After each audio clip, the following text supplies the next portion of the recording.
नमस्कार दोस्तों, मैं मनीष कुमार भोज आप सभी का अपने YouTube चैनल पहाड़ एजुकेशन में हार्दिक स्वागत करता हूं। दोस्तों, आज 14 मार्च 2024 को उत्तराखंड लोक सेवा आयोग के द्वारा जो उत्तराखंड सम्मिलित राज्य सिविल परिवहन अधीनस्थ सेवा चयन सेवा परीक्षा 2024 PCS की यहाँ पर वैकेंसी या क्या उसका विज्ञापन यहाँ पर जारी कर दिया गया है। देखिए, विज्ञापन जारी करने की जो तिथि दी गई है वो आपके 14 मार्च 2024 को, और ये जो आवेदन आप करोगे ये 3 अप्रैल 2024 तक आपने क्या करना है, इसको भर लेना है। कहने का मतलब है अंतिम तिथि ये है। और परीक्षा शुल्क करने की जो जमा करने की जो अंतिम तिथि है वो भी 3 अप्रैल है। और आवेदन में अगर कहीं पर कोई त्रुटि हो जाती है, अगर मान लीजिए आपने कोई डॉक्यूमेंट इसमें सेव किए या उसमें फिलअप किया हुआ गलत नंबर चढ़ गए, तो उसको सुधारने के लिए आपके 9 से 18 अप्रैल तक का आपको क्या दिया गया, समय दिया गया।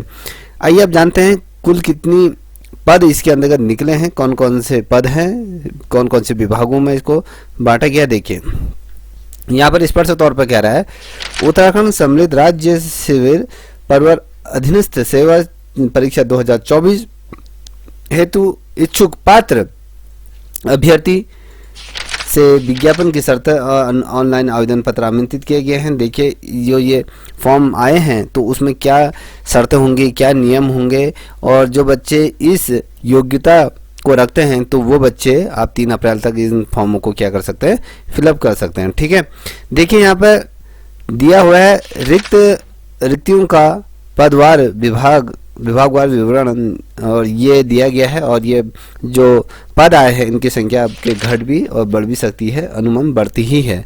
ठीक है, अब कौन से विभाग में कौन सा पद आया है, ठीक है, ये आपको देखिएगा। अब यहाँ पर आप देख पा रहे होंगे पद नाम पहला, अगर हम देखें तो पहला यहाँ पर दिया हुआ है डिप्टी कलेक्टर कार्मिक एवं सहकारिता विभाग को अगर हम बात करें, डिप्टी कलेक्टर की अगर बात करें, SDM की अगर हम बात करते हैं, तो इसका जो वेतनमान होता है वो आपके 56,100 से आपके 1,77,500 अगर कहें तो अभी तो इसको आप समझिएगा मत। ठीक है, ये आपके जो लेवल 10 ये दिया रहता है। ठीक है, कुल जो पद दिए गए हैं इसमें तो आपके डिप्टी कलेक्टर के आपके 9 पद आपके क्या हैं, डिप्टी कलेक्टर के हैं। वहीं अगर हम जनरल कैटेगरी बात करें तो जनरल में 8 पद दिए गए हैं। ठीक है, 8 पद क्या हैं आपके जनरल कैटेगरी में आए हैं। और SC कैटेगरी को इस बार नील कर दिया गया है, SC कैटेगरी में बिल्कुल भी नहीं दिया गया है, ना ST में भी कुछ नहीं दिया गया है। OBC में 1 पद आपको देखने को मिल रहा है, EWS में भी कोई पद नहीं दिया गया है। और अगर हम देखें क्षैतिज श्रेणीवार पदों का जो विवरण है, ठीक है, उसमें क्या है 2 महिला के हैं और 2 भी महिला अनारक्षित हैं, जनरल कैटेगरी की ये हैं। ठीक है, कहने का मतलब है कि इसमें SC ST और EWS को यहाँ पर क्या कर दिया, छोड़ दिया गया, कहीं ना कहीं उनको दरकिनार किया है इसमें। अब देखिए नंबर 2 पद पे क्या है, पुलिस अधीक्षक। ठीक है, पुलिस अधीक्षक की अगर हम बात करें तो इसमें 17 पद दिए हुए हैं। 17 में से 9 पद आपके जनरल को गए हैं, 4 पद आपके SC को गए हैं, ST को कुछ नहीं है, और OBC को 3 पद गए हैं।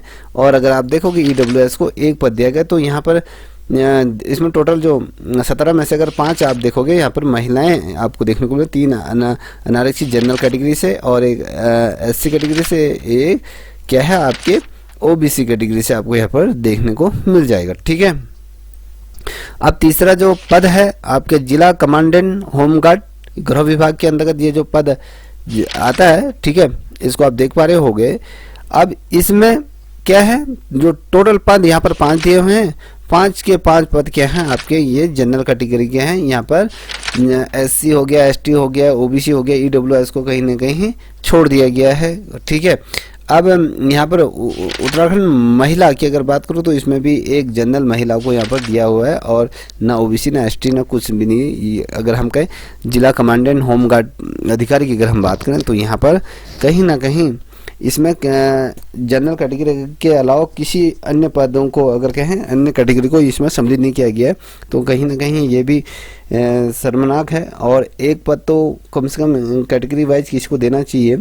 ठीक है, अब यहाँ पर आप चौथा पद देख पा रहे होंगे। चौथा पद क्या है, सहायक संभागीय परिवहन अधिकारी, जो परिवहन विभाग में है।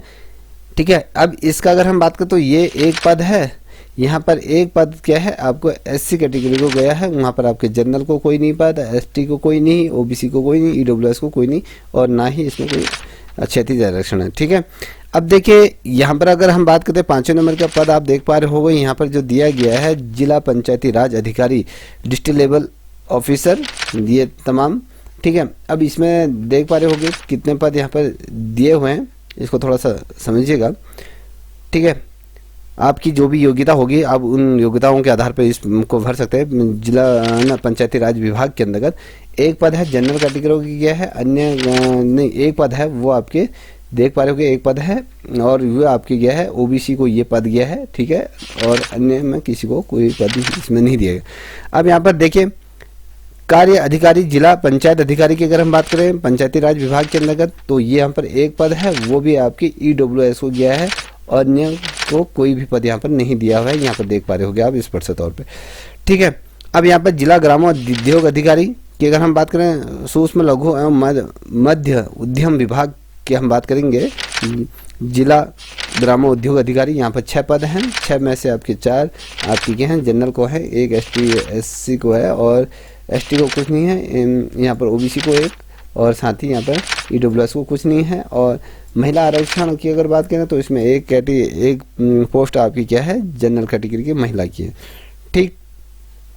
अब यहाँ पर देखिए उप शिक्षा अधिकारी या स्टाफ ऑफिसर या कहे वित्त अधिकारी, ये विद्यालय शिक्षा के अंतर्गत ये पद आता है। अब यहाँ पर टोटल सर्वाधिक जो पद हैं इसमें 58 पद इसमें दिए हुए हैं। ठीक है। ये क्या होता है, जो उप खंड शिक्षा अधिकारी होते हैं, खंड में इनको नियुक्ति किया जाता है, उसमें से आप देखोगे खंड शिक्षा अधिकारी 26 पद आपके जनरल के हैं और 13 पद एससी के हैं, 3 पद आपके एसटी के हैं, 11 पद आपके किसके हैं ओबीसी के, और 5 आपके ईडब्ल्यूएस के हैं। ठीक है। अब यहाँ पर महिला आरक्षण की अगर बात करें तो 17 पद टोटल दिए हैं, तो उसमें से 8 क्या है आपके जनरल, 4 आपके एससी के हैं, एसटी का 1 और पिछड़ा वर्ग के 3 और जो आर्थिक कमजोर वर्ग है 1 ये दिया गया है। ये आप देख पा रहे हो उत्तराखंड नाथ के लिए 2 दिए गए हैं, 1 अनारक्षित है, 1 एससी की। ठीक है। यहाँ अगर दिव्यांग की बात करें तो यहाँ पर 2 पद हैं। ठीक है। पूर्व सैनिक के लिए भी यहाँ पर 2 पद दिए गए हैं और स्वतंत्र संग्राम जो आश्रित है उनके लिए भी यहाँ पर 1 पद दिए गए। ठीक है। ये यहाँ पर दिया परिवीक्षा अधिकारी। अगर हम बात करें महिला सशक्तिकरण और बाल विकास विभाग में अगर हम बात करें तो यहाँ पर 1 पद दिया गया है, वो भी आपके जनरल कैटेगरी को ये दिया गया है, अन्य पद यहाँ पर नील है। ठीक। अब हम बात करते हैं विभाग नंबर 10 के। ठीक है। यहाँ पर वित्त अधिकारी, ये कोषागार में जो वित्त अधिकारी जो बनते हैं, तो अभी आपको पता चल जाएगा किस पद के लिए क्या योग्यता है। देखिए अब यहाँ पर आपको देख पा रहे हो 14 पद दिए गए, उसमें से 8 आपके जनरल कैटेगरी, 2 एससी एसटी के लिए 1, ओबीसी के लिए 2, यहाँ पर 1 अन्य जो ईडब्ल्यूएस के लिए यहाँ पर जो महिलाओं के हैं 4 दिए गए हैं। यहाँ पर आपको देख पा रहे होंगे 2 जनरल, 1 एससी, 1 क्या पिछड़ा। देखिए सहायक आयुक्त कर राज्य कर वित्त विभाग में 16 पद दिए हैं, 10 आपके जनरल, 3 आपके एससी, एसटी में कुछ नहीं है, और आप देख पा रहे होंगे ओबीसी में 2 हैं और यहाँ पर 1 है। ये आपको महिला आरक्षण पर यहाँ पर देखने को मिलेगा महिलाओं को कितना दिया।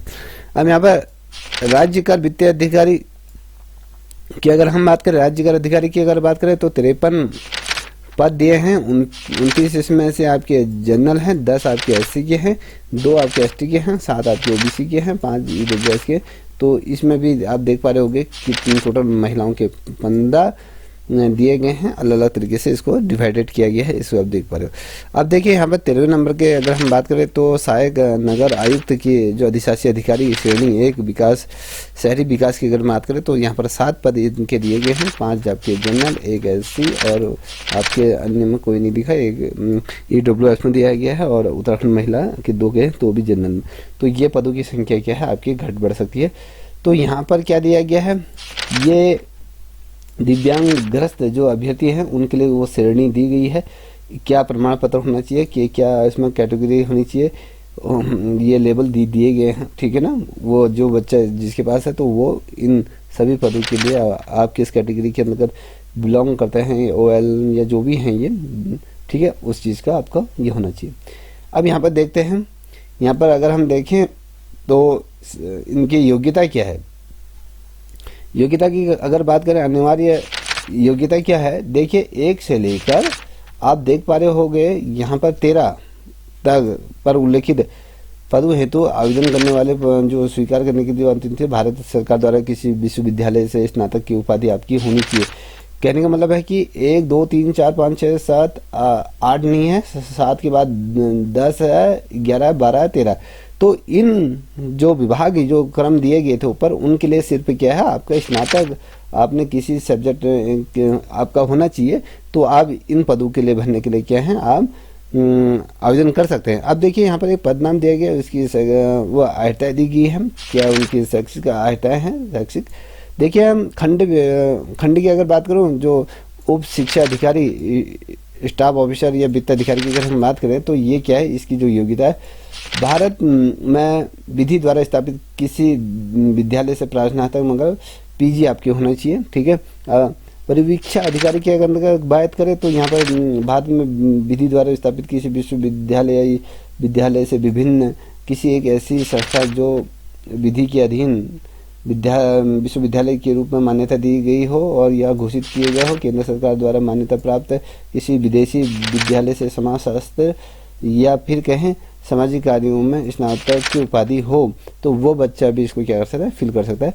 तो आप देख पा रहे होंगे जो अधिमानी अर्हताएँ हैं, चाहे 1 2 10 11 और 12 के लिए जो पदों के लिए उल्लेखित जो बातें हैं वो क्या है, देखिए इसमें क्या, प्रादेशिक सेना में 2 वर्ष की न्यूनतम अवधि या सेवा हो, या आपके पास जो NCC का B सर्टिफिकेट या प्राप्त हो, तो उसमें भी आपको क्या दिए जाएंगे, यहाँ पर नंबर दिए जाएंगे, ठीक है। अब जो ऊपर पद दिए गए थे, इसके अतिरिक्त अगर तालिका आप देखोगे 3 4 5 7 8 9 या 13 पर ये पदों को क्या दिए गए, अधिमान अर्हताएँ यहाँ पर दिखे। होमगार्ड या आप देख पा रहे होगे सम परिवहन अधिकारी या नगर आयुक्त की अगर हम बात करें, तो इसमें आपकी प्रादेशिक सेवा में आपकी सेवाएं होनी चाहिए 2 वर्ष की, या B सर्टिफिकेट या C सर्टिफिकेट होना चाहिए। वही जिला पंचायत राज अधिकारी में यहाँ पर क्या है, प्रादेशिक सेवा में 2 वर्ष का आपका अनुभव होना चाहिए। राष्ट्रीय जो NSS का प्रमाण पत्र हो, या फिर आपके पास ये NCC का, तो ये अलग अलग सभी में ये शर्तें दी गई हैं। यदि आप इन शर्तों के आधार पर आपके पास हैं तो आप इसको कर सकते हैं। अब देखिए खंड शिक्षा अधिकारी की अगर हम बात करें, भारत विधि द्वारा स्थापित किसी विश्वविद्यालय से शिक्षा शास्त्र से स्नातक या B.Ed की उपाधि आपके पास होनी चाहिए। प्रादेशिक सेना में 2 वर्ष की आपके पास क्या होनी चाहिए, अर्हताएँ होनी चाहिए, और राष्ट्रीय क्रेडिट कार्ड में 20 प्रमाण पत्र होना चाहिए, ठीक है। ये तमाम चीज़ें दी गई है, ठीक। अब बात करते हैं जो डिप्टी कलेक्टर, जो हमने कहा है कि SSP की अगर हम बात करें, तो उसके लिए क्या दी गई, पुलिस उपाध्यक्ष पद हेतु क्या दिया गया है, यहाँ पर देख पा रहे होंगे। यहाँ पर उत्तराखंड सेवा नियमावली 2009 परिशिष्ट ख के प्रावधानों के अनुसार शारीरिक मापदंड अपेक्षित हैं। यहाँ पर क्या दे दिया है, चाहे पुरुष हो महिलाओं दोनों के लिए यहाँ पर ये दिया गया है। ऊंचाई कितनी होनी चाहिए पुरुषों की और महिलाओं के लिए। सामान्य वर्ग के और अन्य वर्गों की अगर बात करो 167.7 आपकी क्या होनी चाहिए, हाइट होनी चाहिए। और महिलाओं की अगर बात करूँ तो ये महिलाओं की 52 सेंटीमीटर 152 सेंटीमीटर होनी चाहिए। वहीं आप दूसरा देख पा रहे होगे अनुसूचित जनजाति की अगर हम बात करते हैं तो वहाँ पर 160 सेंटीमीटर आपकी होनी चाहिए, और क्या ना 147 यहाँ पर क्या है महिलाओं की होनी चाहिए। अब यहाँ पर देख पा रहे होगे पर्वतीय क्षेत्र के जितने भी पुरुष हैं उनको 162 सेंटीमीटर आपकी कितनी हाइट होनी चाहिए, और महिलाओं की 147 क्या होनी चाहिए है। वहीं अगर आप सीने की माप देखोगे पुरुष अभ्यर्थियों के लिए तो अनुसूचित जाति पर्वतीय अभ्यर्थियों के लिए बिना फुलाए 76.5 और फुलाए आपके क्या होना 81.5 यहाँ पर होनी चाहिए। वहीं पर सामान्य वर्ग और अन्य अभ्यर्थी की दर 78.8 सेंटीमीटर और 83.8 सेंटीमीटर क्या होनी चाहिए, ये होनी चाहिए।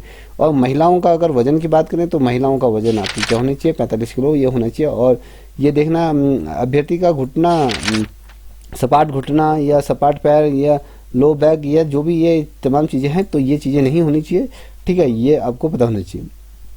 जिला कमांडेंट होमगार्ड पद के लिए क्या है, उसमें भी ये दिया गया है। जिस प्रकार से ऊपर आप देख पा रहे हो, पुरुष अभ्यर्थी की 165 सेंटीमीटर होनी चाहिए, महिलाओं की 50 होनी चाहिए, और उत्तराखंड राज्य के अभ्यर्थियों के लिए क्या होनी चाहिए, 160 सेंटीमीटर होनी चाहिए। देखिए उत्तराखंड राज्य के अभ्यर्थियों के लिए ये होना चाहिए, और ये आप देख पा रहे होंगे ये तमाम चीज़ें, ठीक है। अब इस पे जो अगला जो वीडियो आएगा वो आपके क्या आएगा, जो इसका जो सिलेबस दिया गया है, तो सिलेबस किस प्रकार से दिया गया है हम सिलेबस पे चर्चा करेंगे। सिलेबस में क्या क्या चीज़ें आ सकती हैं, इसमें पूरी तरीके से दिया है आपको कैसे पढ़ना है। अब थोड़ा सा यहाँ पर देख लेते हैं शुल्क की अगर बात करते हैं, तो शुल्क का आप भी देख लीजिए थोड़ा सा। यहाँ पर जनरल कैटेगरी की अगर हम बात करते हैं तो ये 150 रुपया है, और प्रोसेसिंग टैक्स शुल्क आपको जो पड़ेगा 22 रुपया। टोटल जो शुल्क देना पड़ेगा 172 रुपया देना पड़ेगा जनरल कैटेगरी, और उत्तराखंड के अन्य पिछड़ा वर्ग के बने 172.30, और SC/ST कैटेगरी के लोगों को क्या करना है यहाँ पे 82.30, और आर्थिक रूप से कमजोर वर्ग के अभ्यर्थियों के लिए 172.30, और यहाँ पर दिव्यांग हो या कोई हो उनके लिए 22 रुपया, और ये उत्तराखंड अनाथ के लिए यहाँ पर कोई भी शुल्क नहीं दिया हुआ है। तो ये आपका शुल्क का ये तमाम चीज़ें दी गई है, ठीक है।